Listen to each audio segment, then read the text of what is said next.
como sempre, vostede ven aquí co seu manual de manipulación, non? E vennos aquí a falar de imposición. De que imposición fala, señor Rueda?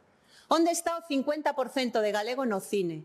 Onde está o 50% de galego na escola? Onde está o 50% de galego nos medios de comunicación? Onde está o 50% de galego na xustiza? Onde está o 50% de galego na sanidade?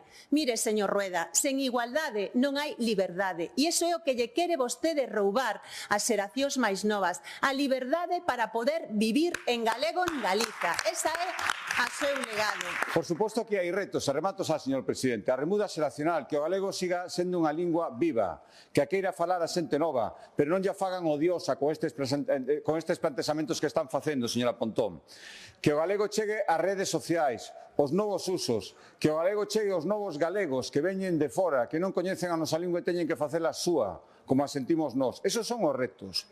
Pero miren, dende a liberdade sin impoñer e sin sectarismos.